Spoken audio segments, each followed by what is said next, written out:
በጣም ብዙዎቻችን ትምህርት ቤት ውስጥ እያለን ስለ ፊዚክስ፣ ስለ ኬሚስትሪ፣ ስለ ማቴማቲክስ ተምረናል። ግን ራሳችን እንዴት ማክበር እንዳለብን፣ ራሳችን እንዴት ማስከበር እንዳለብን እንዲሁም ይህን እንዴት መፈጸም እንደምንችል አልተማርንም። ዛሬ በዚህ ሀሳብ ላይ የምንነጋገር ይሆናል። ግን እንደተለመደው ይህን ቪዲዮ ከመጀመራችሁ በፊት ቻናላችንን ሰብስክራይብ፣ እዚህ ቪዲዮ ላይ ያላችሁን ሀሳብ ኮሜንት ላይ ማስቀመጥ፣ ይህን ቪዲዮ ለምትወዱ ሰው ሼር ማድረግ እንዲሁም ላይክ ማድረግ በፍጹም አትርሱ።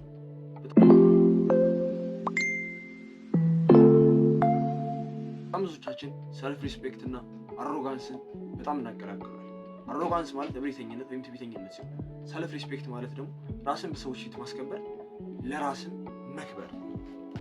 ታዲያ ራስን ማክበርና አሮጋንስ ምንድን ነው ልዩነታቸው? ሰልፍ ሪስፔክት ሌላ ነው፣ አሮጋንስ ሌላ ነው።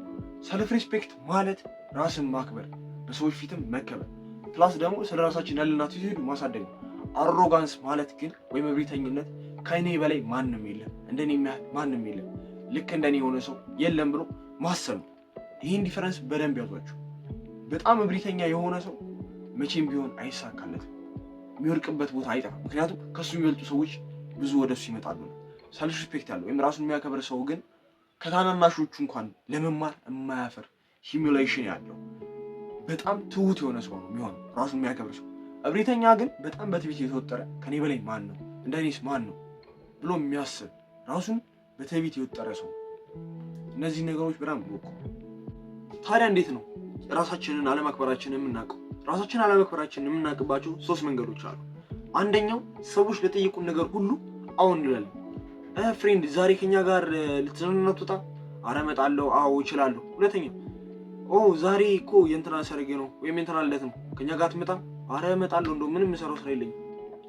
እነዚህ ነገሮች ከነገርኳችሁ አንድ የምትረዱት ነገር አለ።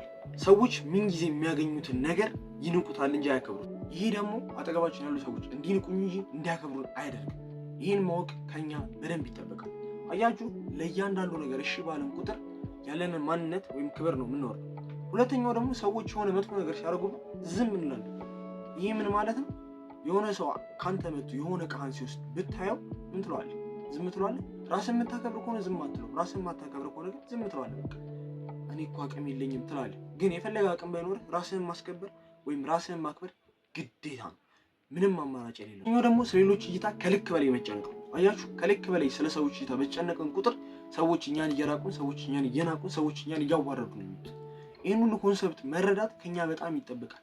በቃ ራስን ማክበር ማለት ለነገሮች ሁሉ እሺ አለ ማለት፣ ባለን ነገር ላይ አስተውለን የራሳችንን ማንነት ይዘን ስለ ሰዎች ትኩረት ሳንጨነቅ መጓዝ። ሶስተኛው ደግሞ መጥፎ ነገር ሲያረጉብን እንዳያረጉብን መገደብ መቻል። ቢቻል መጥፎ ነገር እስኪያረጉ ድረስ እድል አለመስጠት። ካልሆነ ግን መጥፎ ነገር ባደረጉብን ጊዜ ግን ራሳችንን ከልክ በላይ ከፍ አድርገን መውጣት ያስፈልጋል። ታዲያ ግን እንዴት ነው መገንባት የምንችለው ይህን የራስ መተማመን?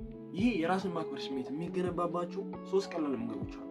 አንደኛው ለተጠየቅነው ነገር ሁሉ እሺ አለ ማለት። አንዳንዴ የሚህ ማለት መልመድ።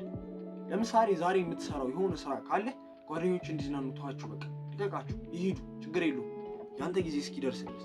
ማለትም አንተ ፍሪ የምትሆንበት ታይም ላይ በደንብ መዝናናት ትችላለህ። ያኔ ለመዝናናት እሺ ማለት ትችላለህ።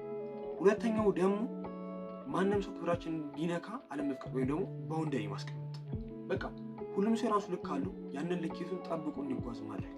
አለቀ። ከዛ በሚያልፍ ጊዜ የሚያስፈልገውን ቅጣት ወይም እርማት መስጠት። ሶስተኛው እንዲሁም በጣም ትልቁ ነገር ደግሞ ስለኛ የሚሰጡንን ግምት ትተን በራሳችን ስሜት በራሳችን ማንነት ራሳችንን በምናከብርበት ልክ መጓዝ መጀመር። እነዚህን ሁሉ ነገሮች ማድረግ እስከቻልን ድረስ ሰልፍ ሪስፔክት ወይም ራስን ማክበር የማይገነባበት ምንም ምክንያት የለም።